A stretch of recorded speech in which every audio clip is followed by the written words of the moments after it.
Greetings, mighty companions, and welcome back to Practical and Healing Applications of A Course in Miracles with me, Rebecca Quinn. I will be your miracle hostess for the next hour and a half as we go through some of the ideas of A Course in Miracles. That's what we're going to be talking about. That's what I always talk about in my classes is A Course in Miracles, which is a healing curriculum that has been given to us by love, by a higher loving mind that we are one with. And the purpose of A Course in Miracles is peace of mind. That's what the purpose of A Course in Miracles is to help us change our mind, to allow our perceptions about ourselves to be corrected by love, so that we can see ourselves and know ourselves the way our Creator love has created us and knows us.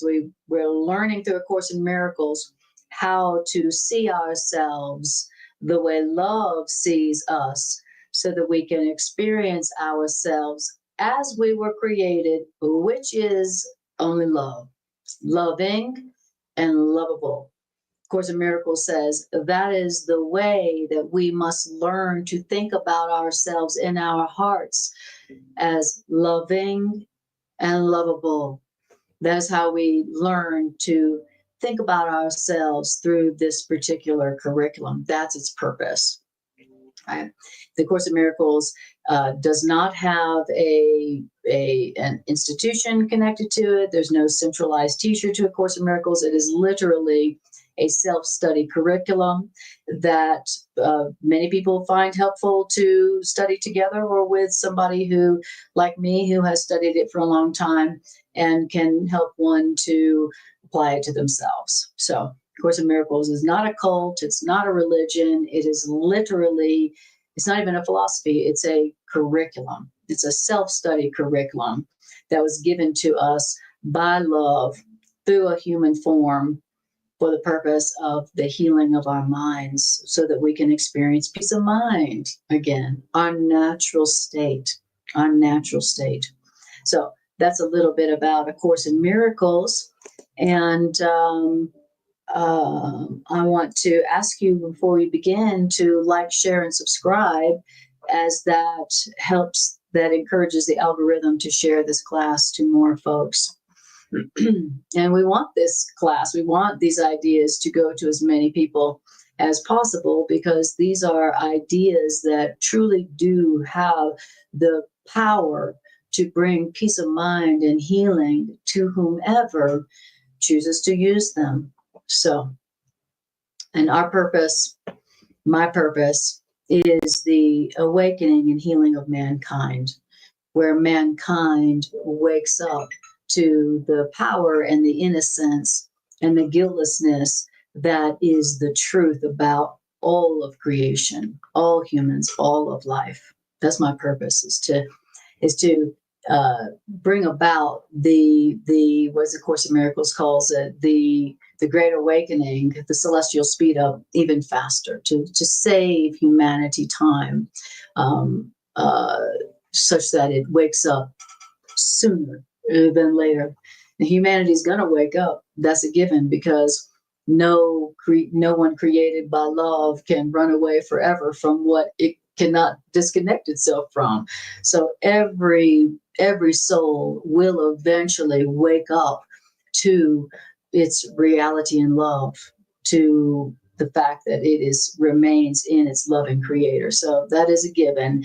And we, as teachers of love, our function and our job is just to save time for others, save time for humanity, so that humanity wakes up to its essential truth as innocent sooner than later.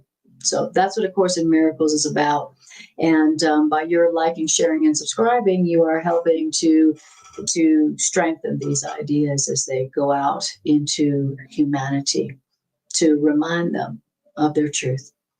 Okay, now, where we're going to be at today, if you want to follow along, is we are in the text, and we're going to be in chapter 21, section 7.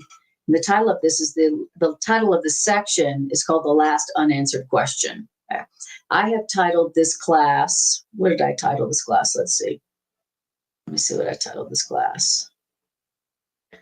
Okay, I titled this class, What ACIM and Do I Want to See a World Without an Enemy? Okay, do I want to see a world without an enemy? In other words, do I want to experience myself as truly safe in this world? No one can experience peace and perceive that they have an enemy in the world, whatever that enemy may be. And so we're going to hear about today how to experience a world where you see no enemy in the world.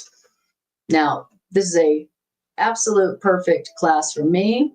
I can see why Spirit chose this class for me to teach so that I can learn it as I teach it. Because one of my big grievances is I have a big grievance with the world and how insane the world seems, how cruel the world seems. I have a big old fat grievance with the beings, whoever they are, that seem to control this world and keep this world enslaved with fear, guilt, and debt. And I have a big grievance with them. And I perceive them as an enemy to my peace and freedom, and an enemy to the peace and freedom of all of humanity. So, and as valid as that perception may seem, it's this, the end result is that I still see myself as in a world where I have an enemy outside of myself. And so what can I be but afraid? Right. And now this section is going to talk about the fact that you really don't have an enemy outside of you in the world that has power over you to prevent you from being happy. That's what this section talks about. It seems like there is a whole host of enemies out there in the world that have power over your happiness, that seem to have power to take your happiness from you as they desire, right? It sure seems like that. Right? But of course, in Miracles is going to teach us very powerfully in this section that there is no one and no thing outside of you that has the power to take from you the happiness and the constant happiness that our Creator God has built into us, that He has given it to us. There is nothing outside of us in the world that has the power to take the constant happiness, the lasting happiness from us that was given to us by our Creator that we have right now, that is reality. Now, if that is true, that there is no one and no thing outside of us that can take away from us the happiness that our Creator built into us, that we can never lose, then we don't have an enemy. There is no one and nothing outside of us that we need to be afraid of. But we don't believe that. That's obvious. And so we need to learn that. And that's what A Course in Miracles is teaching us in this curriculum and in this section, that our Creator God has given us constant happiness, because that's what God is. And that's the reality God created. And so we have constant happiness that is part of us that we can experience constantly. And there's nothing outside of us that can take that happiness from us, which means we don't have an enemy. There is no enemy to our peace. And so this section is going to teach us how to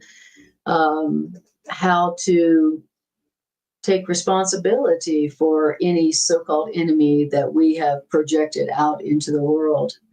Take responsibility, bring it back to our projection, and then give it over to love to correct. So for me, it's really the perfect section, because I'm somebody who has a lot of big grievances with the people who seem to run the world, and who seem to, in their desire to, in their running of the world, do not, their purpose seems to be that we be fear, guilt, and debt slaves, right? Preventing humanity from experiencing the happiness that is their natural state. So, but that perception, what it's leading to within me is a feeling of helplessness and powerlessness. The feeling of that, well, I'm powerless, I am helpless over their unloving will toward me and humanity in general, right? So if I do perceive that there is a power out there that does have the power to take my happiness from me, to enslave me in fear, guilt, debt, then I am going to not be happy. I'm going to believe that I can't be happy. And so, as valid as I think that perception may be, it's not producing lasting happiness. It's producing a feeling of powerlessness and helplessness in my mind. And that surely does not make me happy. and so, today, my purpose in this class is to allow our teacher through this section to truly teach us the truth of the matter, what's really going on. Are there beings, human or not, out there who run the world, who have the power over us to enslave us with debt, fear, and guilt, such that we can't really truly be free and happy? Is that true? Right? And if it's not, then how do we remember the truth and give over that perception of helplessness and powerlessness to love to correct? So that's what we're going to be doing. All right. Hi, Irene. Lovely to see you. All right. Is there anybody watching who sometimes feels helpless and powerless relative to the beings that seem to rule the world and do not seem to have our freedom and innocence, in mind for us? Anybody who feels helpless and powerless sometimes against the seemingly dark powers of the world? If you do, like me, and you, thank you. Irene goes, yes, at work. Beautiful. Yes, right. Then this is the class for you. You can't, what does it say? The Course says, I forget the quote right now, but you can't experience lasting happiness here and also perceive that you have an enemy outside of yourself who has power over your happiness. Those two don't go together. Well, so even though I may perceive that I'm valid in that perception, because it really does seem like it, I can't have peace if that is the truth, right? I can't have peace if I feel powerless and helpless, like a victim to the greater dark powers that rule the world, right? I can't have peace and have lasting happiness if I have an enemy. All right. So we're going to talk about how in the world is it possible for me to see a world without an enemy? How is that possible? So that is what this section offers to us. It's very beautiful, very powerful. And it's a very long section. I'm not going to finish it, but I do know what the section is saying. I know where it's getting to. And so I'll be bringing in all of it into the few paragraphs that I'll do during this class. So, okay, guys, there's where we're at. The last unanswered question, 21-7.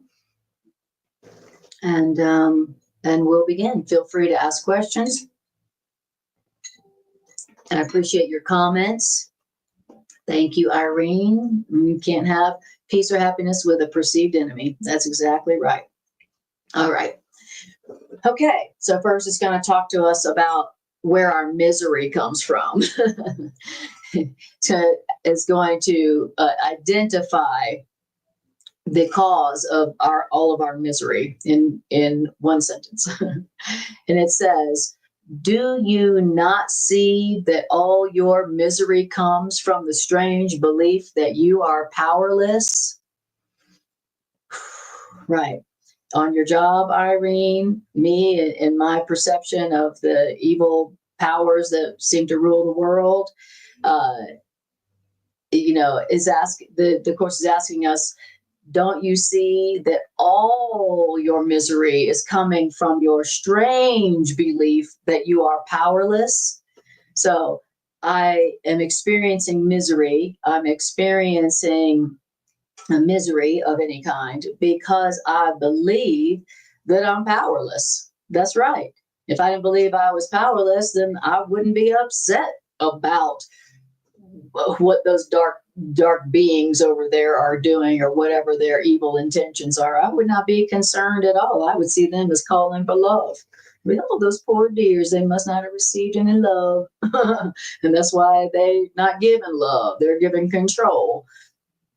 So do you not see that all your misery comes from the strange belief that you are powerless? It's a question. Well, being helpless or being powerless or being weak or being a victim is the cost of seeing sin as real. So if you believe in sin, whether it's in yourself or another, if you believe that guilt is real, if you believe that sin is real in yourself or in another, then you're going to pay a price, and a very heavy price. You are going to feel powerless. You're going to feel weak. You're going to feel helpless. And you're going to feel like a victim, a powerless, weak, helpless victim. Well, that is the definition of being a victim. I am powerless. I am weak as in relation to this greater evil power.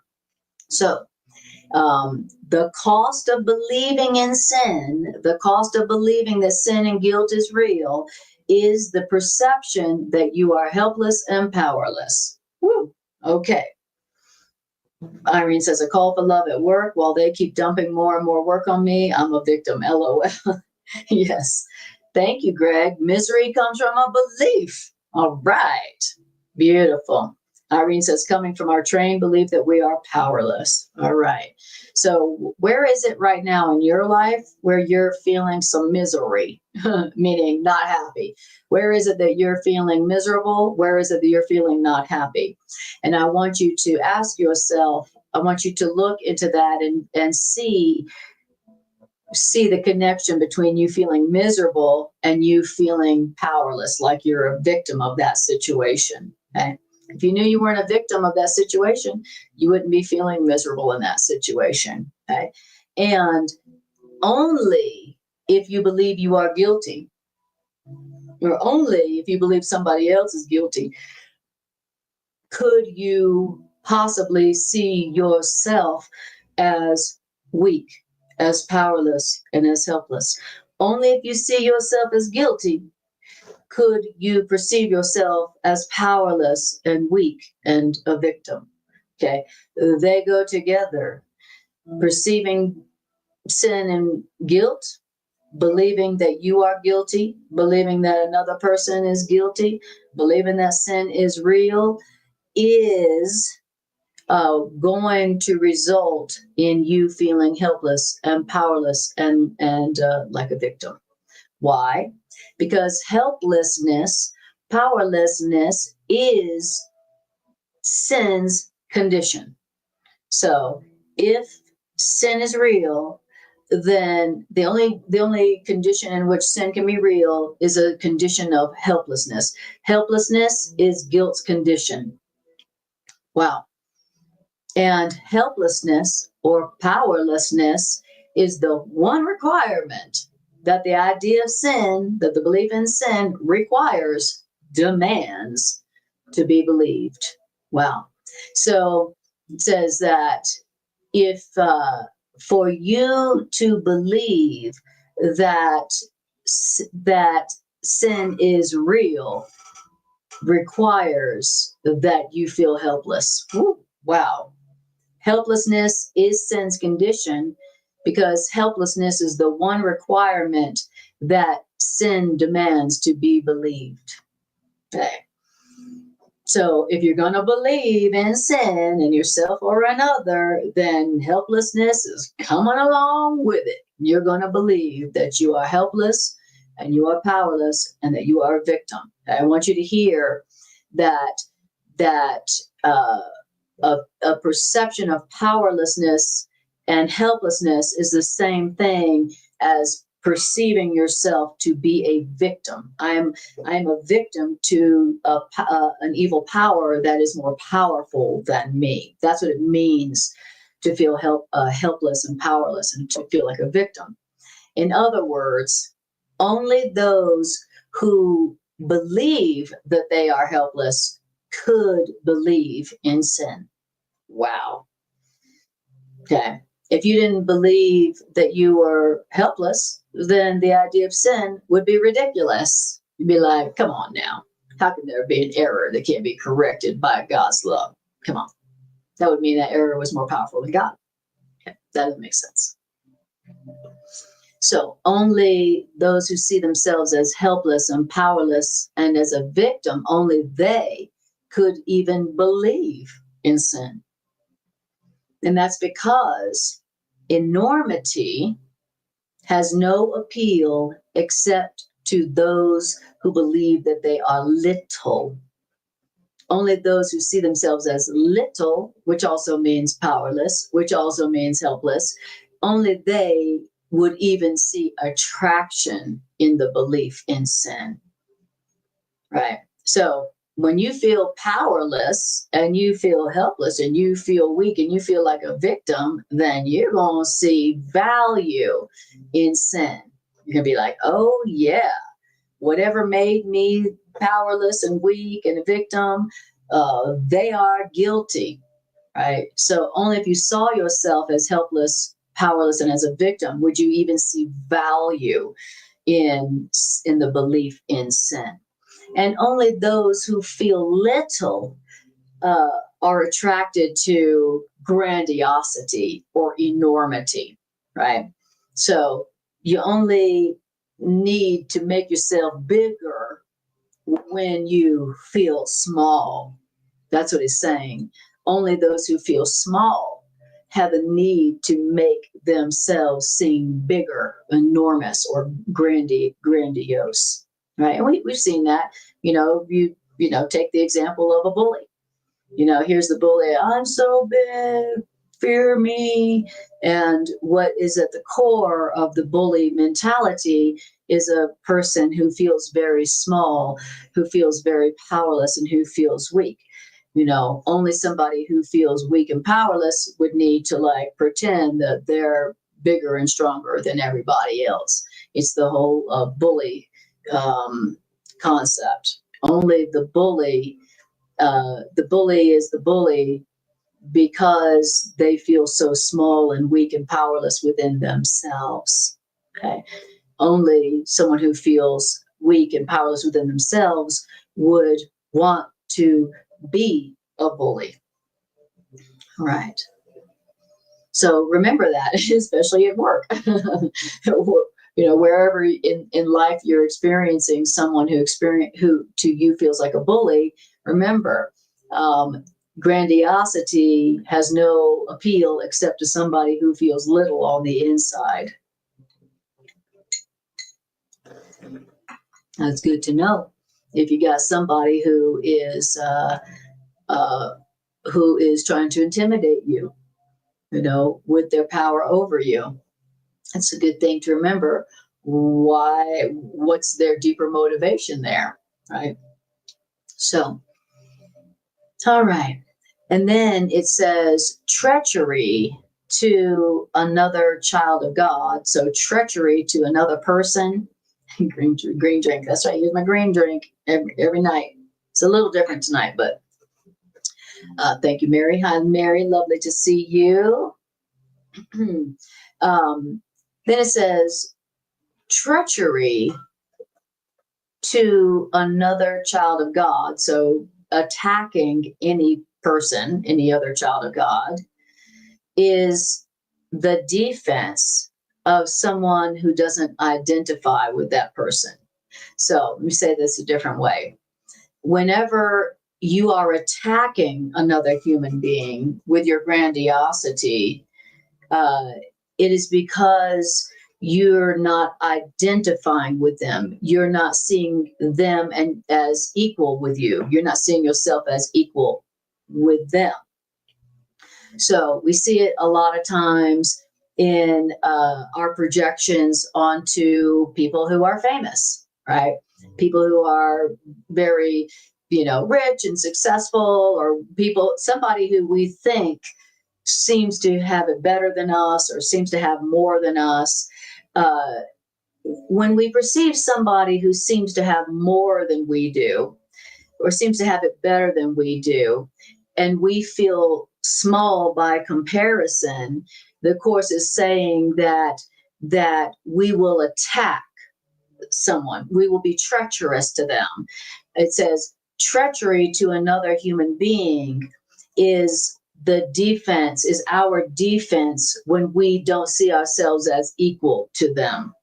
That's one of the challenges, for folks who are, public figures, or they seem to have more power, fame, money than others in the world. What you see is them being attacked a lot by, people, because if you seem to have a lot to somebody, and they don't, and they feel like they don't have a lot, they don't see themselves as equal to you, then what they're going to do is attack you. When you don't see yourself as equal to another, you will attack them. Why? Because you don't see yourself as an equal, and so you attack them to bring them down to the level that you think they are on, so that you can perceive yourself as equal to them. So when you don't identify with somebody who seems to have more than you, then you're going to attack them from your perception of your less, your littleness as compared to them. It's a really deep concept. Okay. Now, also good to know when you perceive yourself as being attacked by another. If you perceive yourself as being attacked by another, especially if they seem like a bully or they're targeting you, know that the reason they're attacking you is because they don't see you and they as equal. They don't see themselves as equal to you. Why? Because they see themselves as small. They see themselves as little. And then they see you as bigger by comparison. Now, that's a total misperception, because all of God's creations were created equal. And so the idea that one human being is bigger or greater than another human being is a complete and total ignorance of reality.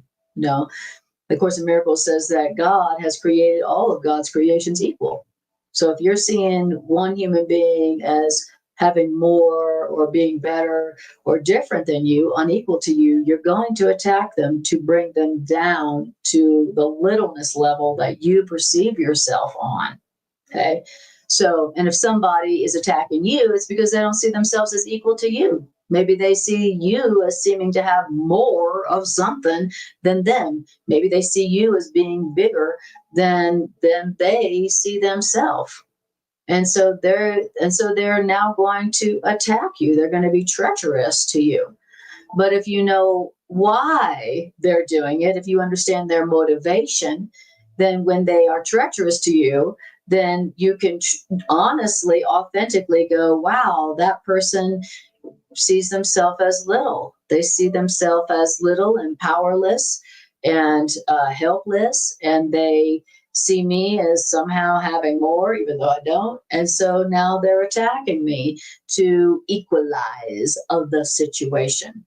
So the truth is that whenever you see yourself as little and unequal to others, you are going to try to equalize the situation. You are going to attack them to equalize the relationship so that they too will be little like you. And that's what all judgment is about.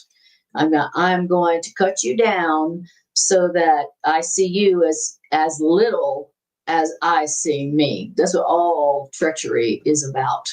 Okay. So Mary says, my brother is like that to me, bully. Yes, exactly. And so, when you know that and you see somebody targeting you, bullying you, and you can go, wow, that is coming from their perception of being little and seeing me by comparison as being bigger or having more, even though that's not accurate. All of God's creations have everything equally. But at least you know what's really going on. You can more easily see that is their call for love. That's their call for correct perception about themselves. They see themselves as little, and so now they're going to attack others to bring others down, to be little like them. That's the dynamics of attack. That's the dynamics of how you can't help but see yourself as little and not attack others. When you see yourself as little, you're going to attack others. You're going to project to equalize the situation. The ego is the great equalizer. Okay, now, so treachery to another child of God is the defense of you who does not identify with them, see yourself as equal to them. And when we're talking about other human beings, you are for them or you are against them. In other words, you either love others or you're going to attack others. If you don't love others and you don't love yourself, you are going to attack them. There's only two things you can do with other people. And one is see inequality and then attack them to bring them down, to be little like you, or to see them as your equal and to love them as your equal. That is your only two options in how you are going to see other people. Okay, I love it. They thank you. Beautiful. So it's very important. It's a very important thing to remember as you are, in your relationships, right? Okay. So if there's an issue in a relationship, there's a very good chance that one of you is seeing inequality. Like you have more than me, right? Or I have less than you, right? And that's what leads to that's what leads to treachery. If you see yourself as unequal with them, you're going to be treacherous to them. If they see themselves as unequal to you, they're going to be treacherous to you. That is how it goes. All right.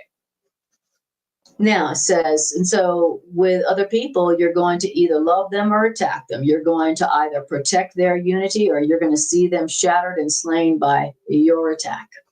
Those are your two options in how you see other people and also how they see you, right? So don't take it personal if somebody is attacking you. They're being treacherous to you. Don't take it personal. Just remember that they don't see themselves as equal to you. And that's the only reason why they're doing it. Okay. Now, okay. That's right. Right on, Irene. All right. Okay. So now, that's only paragraph 1. Now we're on paragraph 2. Paragraph 2. Please like and share and subscribe if you haven't already. It helps the algorithm to push this class to more people. Thank you for that. All right. Now it says, no one believes that a child of God is powerless. Nobody. It's like, oh, well, if that's God's kid, well, definitely they can't be powerless. That's God's kid. Nobody perceives a creation of God is powerless, right? Now, it says no one believes that. And those who see themselves as helpless or powerless, they must believe they are not God's child. So nobody would believe that a child of God is powerless. And so if you see yourself as powerless and helpless, then you must not be seeing yourself as a child of God. Okay. Now, if you don't see yourself as a child of God, if you don't see yourself as God's child, then what can you be to God except God's enemy? So if you don't see yourself as God's child, the only other option is to see God as your enemy. Okay? If you don't see yourself as God's child, then your only other option is to see God as your enemy. Wow. And whew, that's really deep. It's either or here. Okay. If you don't see yourself as God's child, you're going to see yourself as powerless and helpless and weak. And if you see yourself as powerless, helpless, and weak, you're going to see God as your enemy. Why? Because if you are powerless and weak and a victim, then you can't help but believe that God made you that way. So the course says it's impossible for you to look upon God different than how you see yourself. So if you see yourself as powerless and helpless victim, then you can't help but perceive that God made you that way and hate God, and then now see God as an enemy. If you see yourself as little, if you see yourself as powerless, if you see yourself as a victim to all the enemies out there in the world, then you are going to hate God for how you perceive that God has created you. Wow. Very deep. And so if you don't see yourself as one with God, God's child, then what can you do but envy God, his power? Now, same thing with others. If you don't see yourself as equal to others, what can you do but envy them, their power? And then by your envy of them, make yourself afraid of their power. So let me say that again. If you don't see yourself as a child of God, then you are going to envy God's power, and you're going to make yourself afraid of God's power. If you don't see yourself as sharing the power with God, if you don't see yourself as one with God, then you're going to envy God's power, and you're going to make yourself afraid of God's power. Wow. Okay. And that all stems from if you see yourself as separate and different than God. That's not to say you are God, but it is to say that you are one with God. You are like God. You are equal in value to God. It's not like, well, God's the most important one and you're not. It's not like that. God created God's creations to be one with God. God didn't set it up where it's like, I'm God, don't you forget that. And you are not me, and you don't have the power I have. God, according to A Course in Miracles, shares everything God has. Whatever God has is what God has given to all of God's creations. God doesn't keep power for God's self alone. But if you don't see yourself as one with God or equal to God, then you're going to think that God's got all the power and you don't. And you're going to envy God's power and you're going to hate God. You're going to see God as your enemy. And as you see, there's a lot of people who see God as their enemy, right? Because they didn't learn that they were one with God, right? So, wow. Yes, beautiful. Okay. So, and then it says, okay, and the same thing with others. If you see yourself as different and separate and unequal with others, then you can't help but see yourself as weak and weak and powerless, and you can't help but envy them their power. And the ones who don't see themselves as equal to God and equal to others, okay, the ones who don't see themselves as one with God and equal to all of creation, these folks are the dark ones. The dark ones. We're not like God. We're not one with God. We're not like them. We're not equal to them. We're the dark ones. These are the silent and afraid and alone ones who are not communicating. These are the people, these are the folks that are afraid of God's power and afraid of the power of God's creations. These are the folks that are afraid that the power of God will strike them dead. And so they raise their helplessness against others and against God. Okay. So the souls who do not see themselves as equal to God and also equal to others, those are the ones who are the dark ones, silent and afraid of God, that God will strike them dead, and afraid of others. Those are the ones who are dark, silent, and afraid, who see enemies everywhere. Wow. Wow.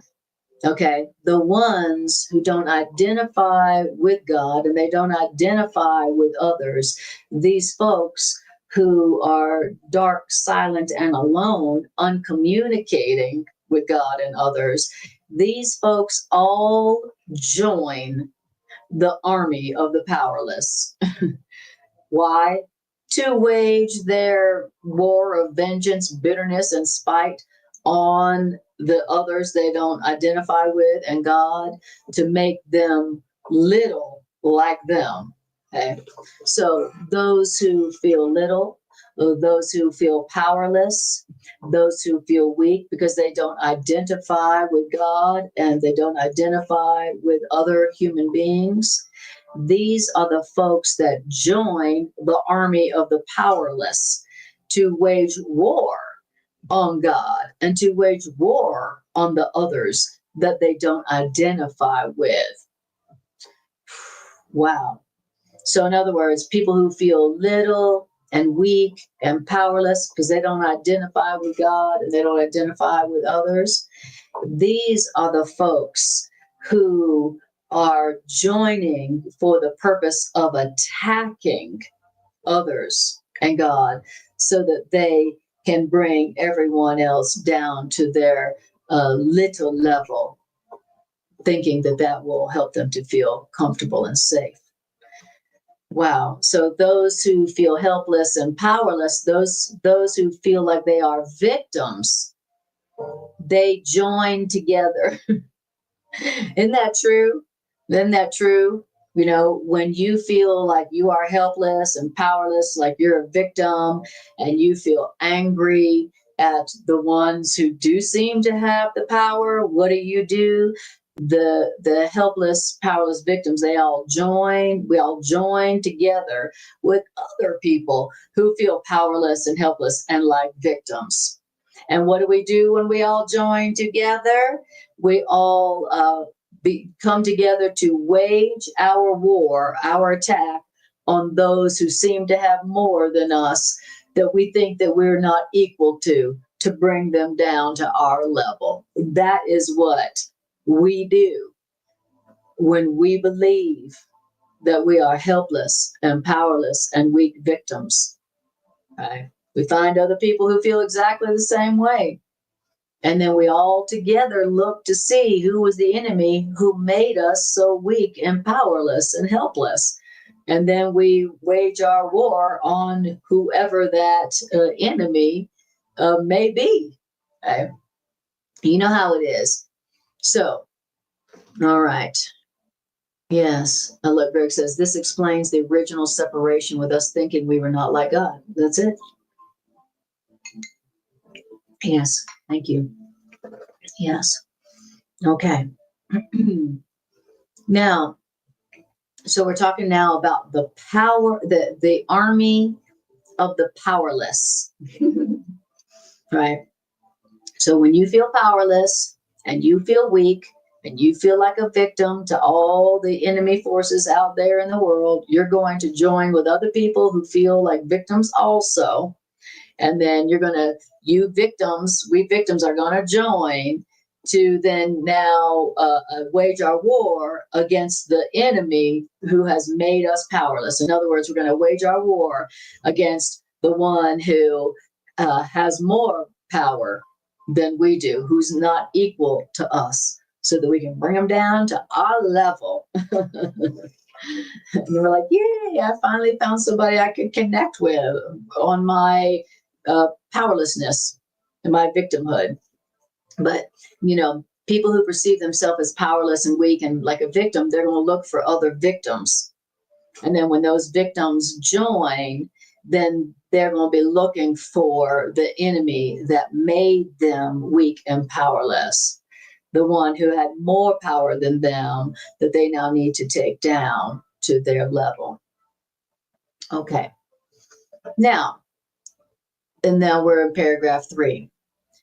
Because I know that's crazy. I know it's true. But if you really look at it, you can see that this is what we do when we perceive ourselves as unequal to God and unequal to each other. Okay. Now, to say we're equal to God is not to say we are God. It's to say that all that God has, we have. God didn't create us like, okay, all power is mine and none of the power is yours. Or wait, 99% of the power is mine and 1% of the power is yours. God doesn't create like that.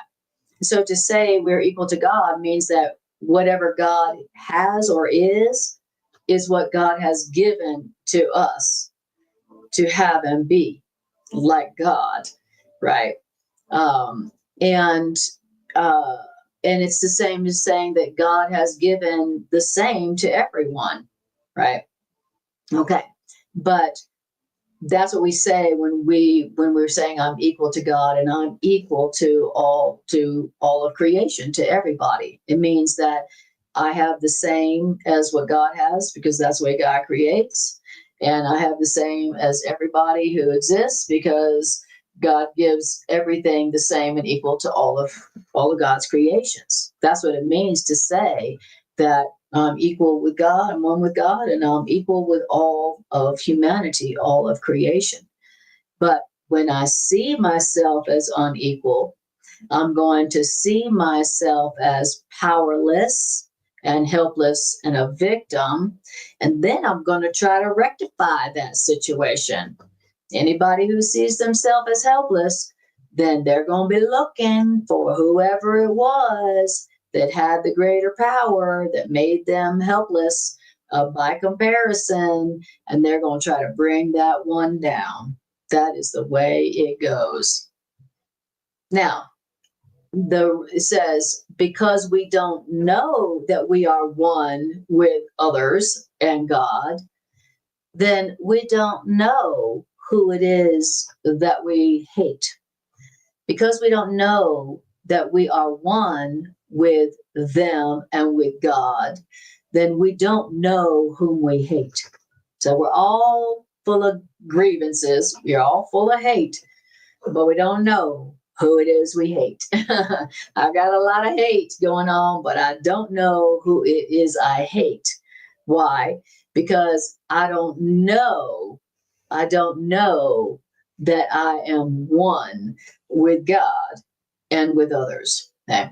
So apparently, who it is that we hate is who it is that we don't identify with, which means see ourselves as equal with. So if we don't identify with God as a good child of God, and we don't see ourselves as having what God has, then we're going to hate God. And if we don't identify with others and we think they have more and we don't see ourselves as equal with others, we're going to hate them. But we're not going to realize who it is that we're hating and why. Now, the army of the powerless, the victims that join together in the army of the powerless. This army of the powerless, all the victims that get together to find the enemy who made them powerless, they are indeed a sorry army. They are indeed when a bunch of victims get together to find and to try to agree on the enemy that made them so powerless, that has victimized them, they're a sorry army indeed. And you know why? Because they're a sorry army because each one of those victims in the army of the powerless, each one of those victims is as likely to attack their brother or to turn upon themselves as they are likely to remember they thought they had a common enemy, a common cause. Wow. Very interesting. So victims, people who perceive that they have been made powerless by others who are not equal to them, they find each other. They all join together. All the victims, they find each other. You know, they find each other and they unite. They unite they unite in their victimness, in their powerlessness. But they don't really know who the enemy is that made them powerless. They all agree that they're powerless and they're victims, but they don't agree on who the enemy is who made them powerless, who took their power from them. And so all these victims who join together in this sorry army, they are as likely to turn on each other as to remember that they came together for a common cause, which is to find the enemy that made them powerless, that is victimizing them. Whew. Okay, so the army of the powerless, the army of victims, they are a sorry army indeed, because each one of them is just as likely to turn on each other as they are likely to remember they had a common cause, which is to find the enemy that made them all powerless. But they can't agree on who the enemy is that made them powerless. They thought they had a common enemy that has victimized all of them and made them powerless, but they can't agree on who that enemy is. So now they fight amongst themselves about who the enemy is. Thank you. Thank you. All right. Beautiful. Never understood this psychology before about people that attack. Thank you. Right on. Exactly. Thank you for exploring this so elegantly and clear. Yeah. Thank you, Mary, for saying that. This enables you to understand the motivations of people who are treacherous to you, who attack you, especially if you have not been attacking them. Like if you haven't been attacking somebody and you've just been being loving and not attacking them, and they begin attacking you, then you know why. It's not because of what they said, right? It's because they don't see themselves as equal to you. They're seeing you as having more somehow, and now they are compelled to attack you to bring you down to their little level that they perceive themselves on. Now, the truth is that they're not little, and they are equal to you, and they are equal to God, and they have everything that you have, and they have everything that God has. That's the truth. But they don't know that. They don't see that. And so they're going to be treacherous to whoever seems to have more, to whomever they are not identifying with. All right. So all these victims, the army of the powerless, they are frantic. You may know this about people who perceive themselves as victims. Those who feel weak, those who feel powerless, you will notice that they join together with other victims, and you will notice that they are frantic anxious, and they are loud. and they and they seem strong in their uniting to find the enemy that made them so helpless and powerless. So frantic and loud and strong, the victim, powerless ones seem to be. Yet the victims, the sorry army of victims that have joined together to find the common enemy that made them powerless, that they feel not unequal to, they don't know who their real enemy is. They don't know their enemy, except they hate their enemy. They don't know who made them powerless. They don't know who made them helpless. They don't know who are the ones who made them into the victim that they feel like they are, right? All they know is that they hate them. Whoever made me into the powerless victim that I feel that I am, I don't know who that is, but I hate them. And so in hatred of this enemy that made us powerless, those who see themselves as a victim, they join each other, they come together, but they have come together, but they haven't joined each other. Because had the seeming powerless victims who joined with other victims, people who feel powerless and victimized by they're not sure who, they all come together, but they don't join. The sorry army, the army of the powerless, the army of the victims, they come together, but they don't join each other, right? Why? Because if they had actually joined each other, then hatred of the other would be impossible, right? So when the victims get together, they find other victims to wage their war against some enemy that made them powerless. If those victims had joined each other, meaning had joined each other to realize that they were equal, then their hatred of that external enemy would be gone. Now, that's because the army of the powerless, the army of the victims, must be disbanded in the presence of strength. So as soon as we join each other and realize, oh, we're not that different, we're actually equal. You're like me, I'm like you, and I just thought we were different. I just thought you had more than me. When that happens, when we join each other, if and when the victims join each other and see their equality, then the army of the powerless is disbanded in the presence of this kind of strength. All right. Thank you, Mary. Demi says, great content. Thank you. Beautiful. And Demi says, confusion and fear creates negativity. Great content. Beautiful. Yeah, it's very important. It's a very important topic because it helps you to understand. It helps you to make a choice in how you see yourselves and what kind of world you experience, right? And it's reminding us that if you don't identify yourself with God and with others, then you're going to see them as your enemy, and you're going to be treacherous to them, and they're going to be treacherous to you, right?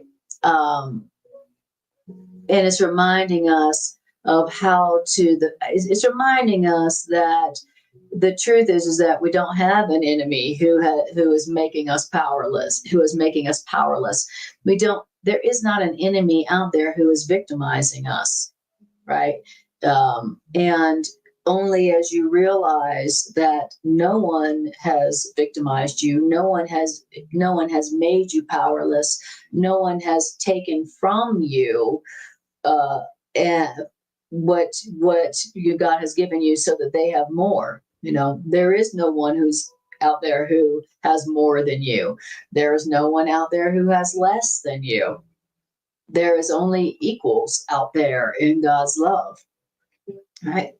And as you learn that you are only equal with others and you are only one with God, now you will see that you have no enemy. You won't feel powerless. You won't feel helpless. You won't feel weak. And what you will experience is only constant happiness and constant abundance. So the value of this is that you would experience what you do have. What you don't have is an enemy out there who has more than you, who has power over you, to make you feel helpless, to victimize you, to take from you, what God has given you. That's what you don't have. There is no enemy out there who has the power over you, who has more power over you, who can take from you your power, your happiness. That is the point here. You don't have an enemy who can make you powerless. You don't have someone out there. There's no enemy out there who has more power or more value or more worth or than you do, that can take it from you. That's not real, right? So, and only those who don't perceive that they have all that God gives to everybody, they are the only ones who are dark, silent, and afraid and alone, not communicating, and full of hate, and full of hate, and full of a feeling of powerlessness and a feeling that they are a victim. All right. Okay. Beautiful. Thank you, Mary. Mary says, your classes always seem so magical. The way you take the words and transform them is amazing. Thank you, Mary. I appreciate that. I appreciate that very much. All right. Okay. So I'm going to go back to where we're at for folks who may be joining us in case you want to see where we're at. Okay. All right.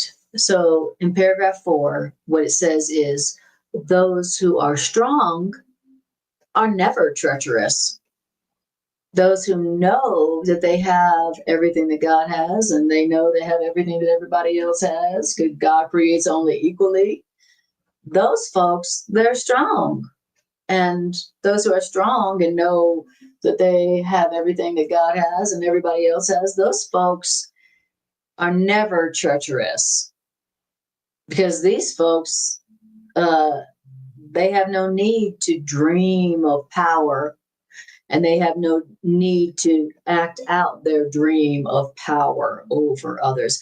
Only those who feel weak and little and helpless and powerless, only they dream of acting out a dream of power over others. Only those who feel small and little and who don't feel like they have what everyone has, only they feel like, oh, I need to prove how big and powerful and strong I am and how much power I have over other people. So I'll say it again. Those who are truly strong and know that what they have is equal to God and everyone else, only they are never treacherous. Only they never attack. So now it says, now how would an army, the army of victims, act? Okay, if it was an army of victims, they all see themselves as powerless and helpless victims to an enemy that's out there that they don't really know who it is. They can't agree on it. They're always fighting about who that external enemy is. How would that kind of army act? Well, here's how an army of victims would act. Okay, they could be seen as attacking anyone with anything at any time. That's because dreams of powerlessness and attack and victimhood, these dreams have no reason in them. They don't have logic or reason in them. For instance, in a dream, in a dream of powerlessness and inequality, in the dream of a victim, a flower turns into a poisoned spear. A child becomes a giant, and a mouse roars like a lion. And in a dream of inequality, and in a dream in a dream of victimhood and powerlessness, love is turned to hate as easily. And this is no army; it's just a madhouse. When the angry victims get together, that's not an army; it's a madhouse. And what seems to be a planned attack of the victims on the enemy that they're looking to find, uh, that's no attack. That's no planned attack. It's just bedlam. It's just chaos. Whew, so that's what happens, when we join with other people who also perceive themselves as victimized and made powerless by something outside of them. Whatever we do when we get together is going to be insane. It's going to be bedlam. And that's, we've seen it. And, think about some of the things you've seen on the news, and maybe you've seen them on the streets of your city, where people come together and they feel like they've been victimized. They feel like they've been made powerless. They feel like they don't have what the people at the top have. And when they come together, they think that they had a common enemy, but they realize they don't even know who it is that made them that way. And then they turn on each other, and what seemed like a way that they were going to together a concerted effort to attack the powers that be that made them powerless, they actually end up turning on each other. And what seemed to be a planned attack is really bedlam. It's just chaos. It's a madhouse. That's all that happens when people who believe that they are victims and believe that they are powerless, those who believe they have less than or unequality to others, that's what happens when they get together. All right. Beautiful. Okay. And also, I just wanted to tell you guys that if you are somebody who likes to watch my class on Facebook, if you like to watch a live stream on Facebook, then as soon as right now I'm not able, through StreamYard, I'm not able to broadcast live from my Facebook page. Okay. So, but when I get 100 followers on my new Facebook page, which is this one you see on your screen, then I can broadcast live from that Facebook page. That's my new Facebook page. It's my professional Facebook page. So if you would like to watch my broadcast live on Facebook and you haven't been able to, then go over to my new Facebook page and follow. And then you can watch this broadcast live on Facebook if that is what you like to do. So if you haven't done that already, go ahead and do that so that, I think I only need 25 more people to follow that to be able to do live streams from my Facebook channel, my new one. Okay. So beautiful, beautiful. All right. Now we're going to paragraph 5. Let me take a breath. All right. Okay. So now we're on paragraph 5. It says, the army of the powerless, the army of the victims, is weak indeed. The army of the victims has no weapons, and the army of the victims has no enemy. Yet can the army of the victims overrun the world and look for an enemy?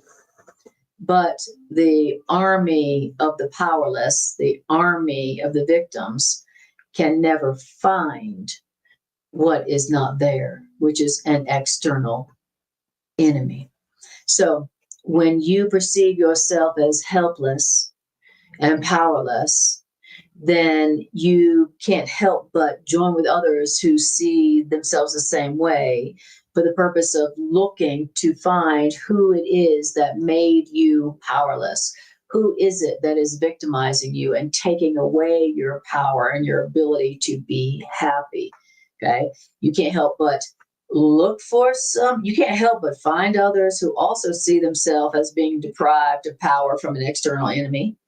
And then when you guys come together, you can't help but to seek the world and overrun the world to look for that external enemy who has made you guys powerless, who has taken your power from you.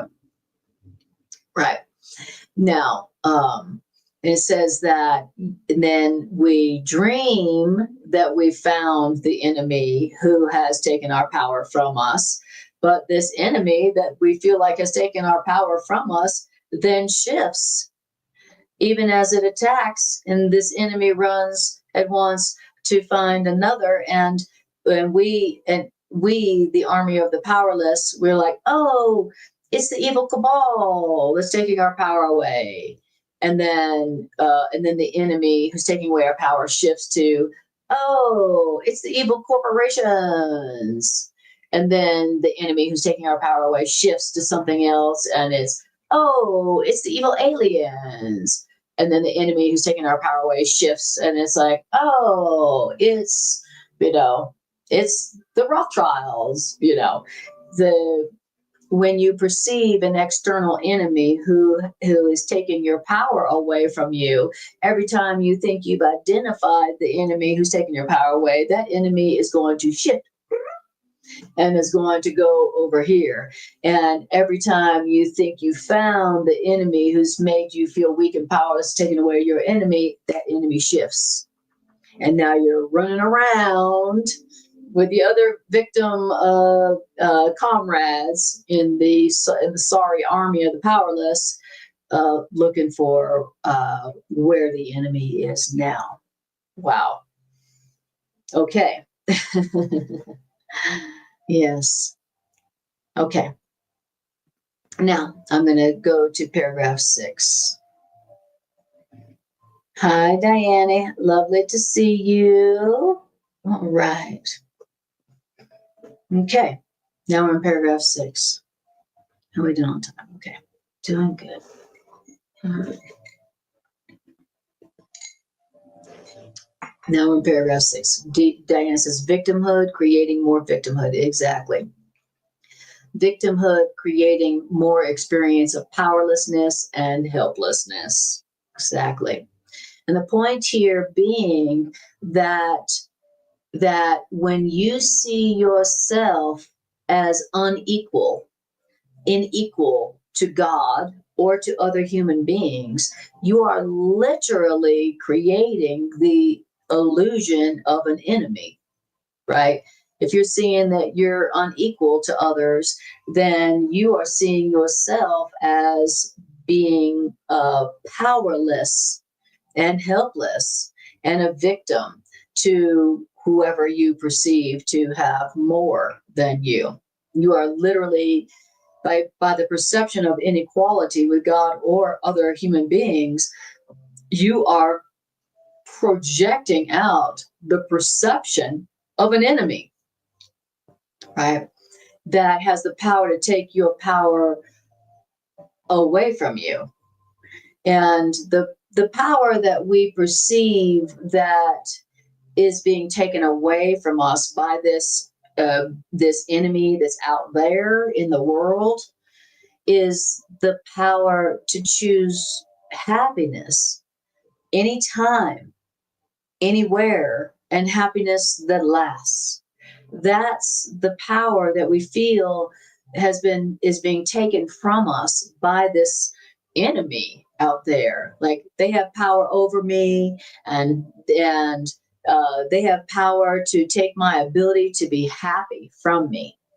That is what we are perceiving.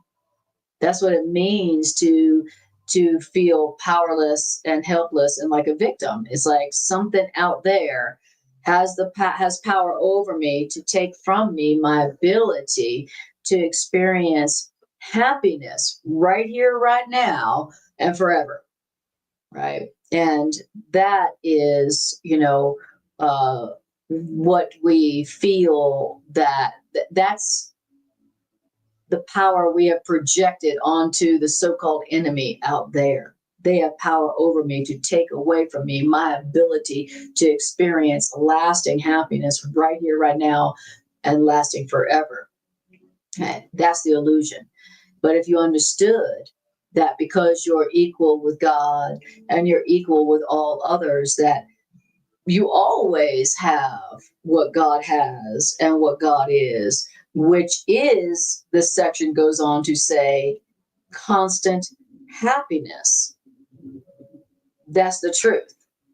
If I have all that God has, because God creates equally and as one, and I have all the creations of God has, because God creates only equally as one, then what that means is that I have all the love and all the joy and all the abundance that God has given me and everybody else, which means I can be happy right now, lasting forever. Okay? That's what that means. If I perceive only equality with God and equality with others, that means there is nothing that has the power to take from me the constant happiness that has been given to me by God and given to all of creation.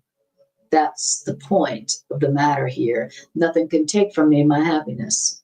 Nothing can take from me my power to choose, to experience what God has given to me and everyone and everything that lives forever. That's my real power. And nothing can take that from me. And nothing can take that from you. Now, that's what it means to have real strength. That's what it means to be truly strong.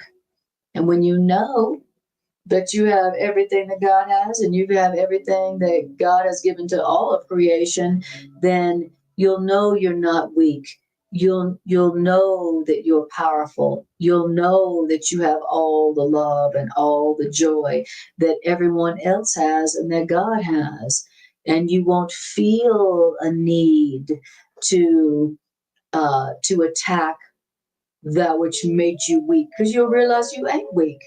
I'm not weak. I'm strong. I'm strong because I have all the love and the joy and the power that has been given me in my creation by my creator forever, unconditionally. That's what A Course in Miracles is telling us, So that's the goal here, is to realize that you're not weak. You do have all the power, all the love, all the constant happiness that's been given you and everybody. And so you don't need to figure out who stole it from you and then make them an enemy and then attack them to get back what they stole from you. If I have it all and I am it all, then I certainly don't need to worry about who has taken anything from me and then attack them to get it back. So this is the way. Only if you're denying what you have been given by God, only then would you perceive yourself as weak and powerless. Only then would you perceive yourself as having an enemy out there that you need to attack to protect yourself from. But there is no enemy out there that can take from you what God has given you. And so you're still strong. You're still whole and complete. All right. Beautiful. Okay. So, okay, great. Okay, great. So, paragraph 6.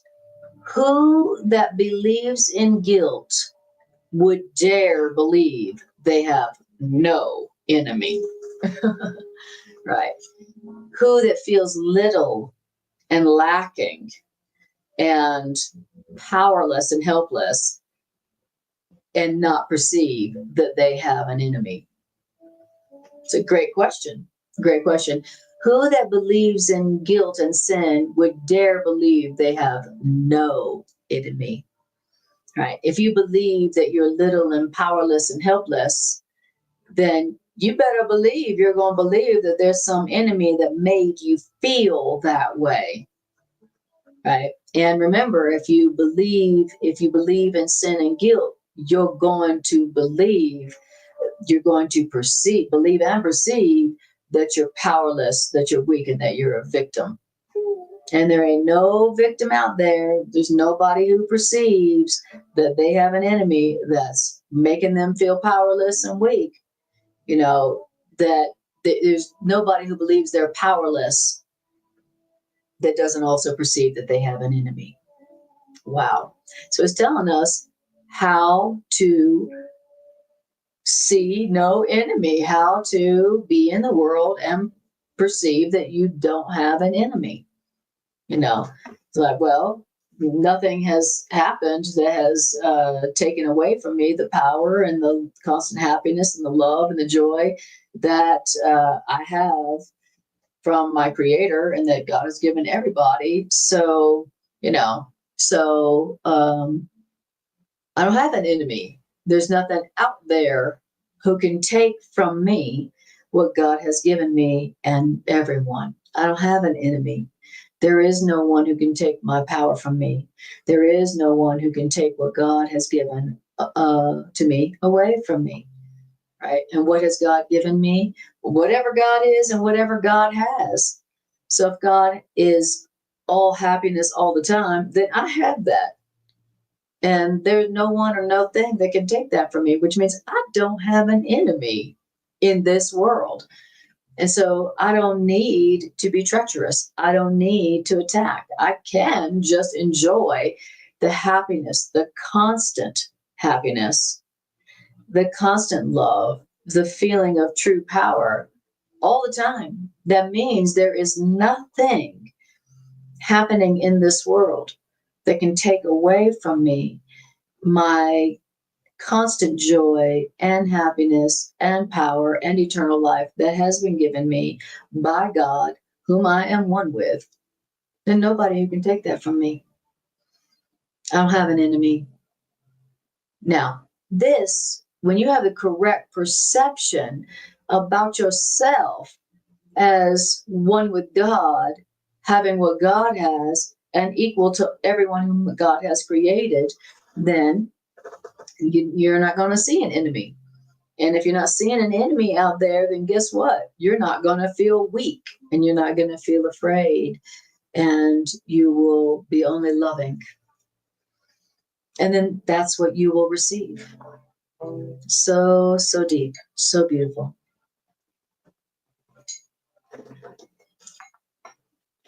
All right. Now it says, all right, who that believes in sin and guilt would dare believe they have no enemy? Could someone who believes in enemies admit that no one made them powerless? Well, if you perceive yourself as a victim and powerless and helpless, then could you possibly admit that no one made you powerless? Woo. Right. Are you going to get someone who sees himself as a victim to admit that no one victimized them, no one made them powerless? Right? Who sees themselves as victimized and powerless, that person will never admit that no one made them powerless except for themselves. And so reason would surely bid you seek no longer what is not there to find, which is the enemy who has made you powerless, who has taken away from you the ability to be happy now and forever. Yet, if you're going to stop seeking an enemy that is out there, if you're going to stop seeking the enemy out there that's not really there, then the first thing you must be willing to do is to perceive a world where there is no enemy. That's the first thing. If you want to stop looking for an enemy out there that ain't there, then the first thing you must be willing to do is see a world where there is no enemy. Are you willing to see a world where there is no enemy? Where there's nothing out there that has the power to take away from you your happiness? Are you willing to see a world where you don't have an enemy who can take away your peace and power and joy from you? Now, you don't need to understand how you can perceive a world where you don't have an enemy that has power to take your peace and joy and happiness from you. You don't have to understand how you can see a world without an enemy, and nor should you try. Because if you focus on what you don't understand, which is how to see a world without an enemy, then all you're going to do is emphasize your helplessness. And that's not helpful. So it says the only thing that you need to do is to ask yourself these 4 questions. Okay.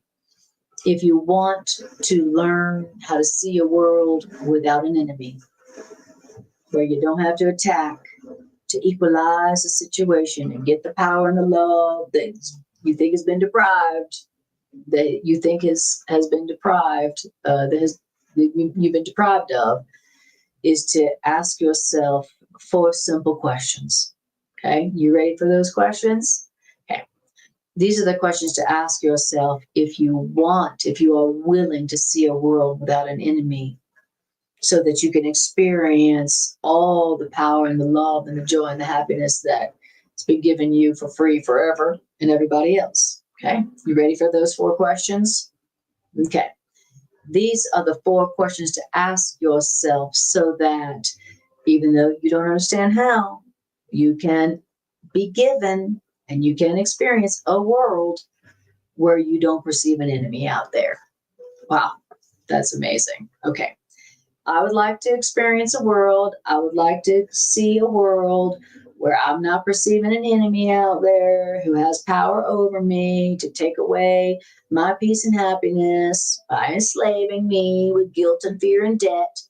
I am willing. I don't know how to see a world with no enemy in it who seems to have power over me, but I'm willing to ask myself these questions so that this world can be given to me. So the instruction is only let yourself ask yourself these questions, which you must decide to have this perception of a world without an enemy done for you. Okay? All right, here we go. All right. Diane says, yes, please. Yes, yes, yes. All right. Okay. All right. If you want to see a world where you don't have an enemy that has power over you to take away your happiness and peace and abundance and joy, the first thing to ask yourself is, do I desire a world that I rule instead of a world that rules me? That's a great question. Do I desire a world that I rule instead of a world that seems to rule me? Okay. Yeah, hell yeah. Because that's what I'm upset about. I feel like I'm in a world where I am ruled. I feel like I'm in a world that rules me. Okay. And that's why I'm upset and afraid and angry. So the first thing to ask yourself is, do I desire a world that I rule instead of a world that rules me? Great question. It's the first one to ask. Ask yourself that. Okay. All right. The next question to ask yourself is, do I desire a world where I am powerful instead of helpless? It's a great question, because that makes us ask the question, do I really want to experience a world where I don't feel like a victim? So I've never thought to ask that question before. Do I desire? It's not about knowing how to do it. Notice it's like, do I desire a world I rule instead of one that rules me? Do I desire a world where I am powerful instead of helpless? So it's not about knowing how to do it. It's just about, do you want it? Well, I want it. I don't like being in a world where that feels like it rules me. And I don't want to be in a world where, where I feel helpless and powerless against the, dark global powers, right? Who don't have my best interest at heart. And then the third question, do I desire a world in which I have no enemies and I cannot sin? Okay, those are the first three questions out of four. Do I desire? It's not about, do I know how to see that world? That's not what it's about at all. But it's, do I desire a world that I rule instead of a world that rules me? Do I desire a world where I am powerful instead of helpless? Do I desire a world in which I have no enemies and I cannot be guilty? Okay. Now, here's the fourth question. Do I want to see what I have denied because it is the truth?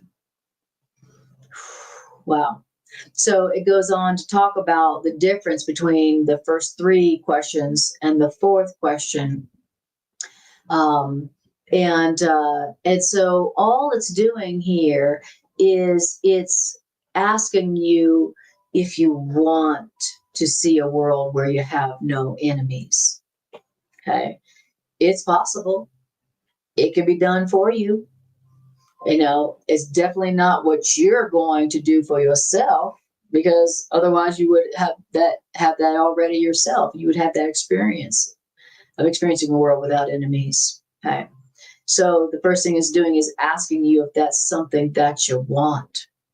Okay. And then the fourth question is a little different. It goes on to say, because in the fourth question is, do I want to see what I denied because it is the truth? Okay. Now, what is it that I have denied because it is the truth? Okay.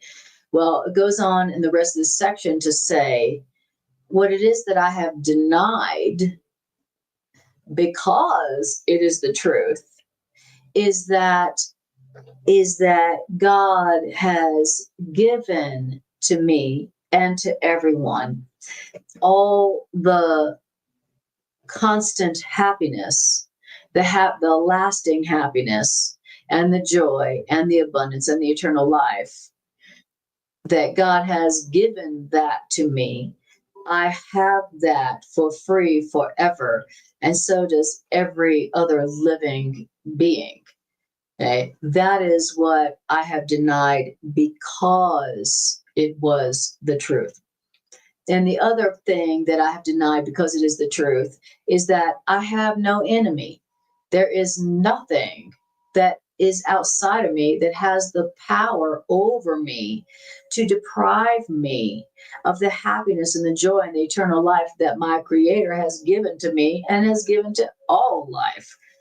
That's the truth that I have denied because it's true. The truth that I have denied because it's true is that I'm not a victim. I'm not powerless. I'm not helpless. There is nothing outside of me that has power over me to deprive me of the love and the joy and the eternal life that my Creator has given to me. That is the truth. Otherwise it would mean that there was a power that's greater than God. Okay. If there's something that's outside of me that has power over me to take away peace and joy and love, eternal life God has given me, that means there's something more powerful than God. And that's not the truth. That's not real. Thank you, God. Right? That's the truth that I have denied because it was the truth. And why did I deny that? Because I wanted to pretend that I am a victim, that I am powerless, that I am helpless. thinking that that would somehow get me what I wanted. Right? So these are the questions to ask yourself so that a world and a life where you don't have an enemy that you have to worry about can be done for you, can be given to you. So you don't have to know how. All you got to do is want it. Do you want a world like that? Do you want a world that you rule instead of one that rules you? Do you want a world that where you are powerful instead of helpless? Do you want a world in which you don't have any enemies and you cannot sin? And do you want to see the truth about your power and your joy and happiness and your completeness that you denied because it was the truth? Do you want to see that? Well, all you have to decide is that's what you want. And then it will be given to you. A world where you feel safe, where you feel strong, where you feel happy, a kind of happiness that cannot be taken from you. That is all you got to do. All right, you guys. So we're going to stop there, and I encourage you to read the rest of the section. It's a very beautiful, powerful section. But it's a great section. It's a really great section to use and to practice. Ask yourself these questions so that you can experience a world you feel powerful and strong in instead of helpless, powerless, and like a victim. This is the answer to that perception of feeling like a helpless, powerless victim. And nobody likes that. It doesn't feel good. And so this is your way to experience a world where you feel strong and where you feel powerful and where you are not worried about those who seem to have power over you, who can take some power and happiness from you. All right, beautiful. Okay, guys. Well, then that's going to be it for today. I so appreciate you joining in this class. I appreciate your comments and your appreciation. Oops. And, hi, honey, hold on a second, baby. Hold on. I'll call you right back, honey. I appreciate you all more than I can say. Check out my new website, and I will see you next time. I'll see you guys. Thank you for being here. Thanks for sharing this class.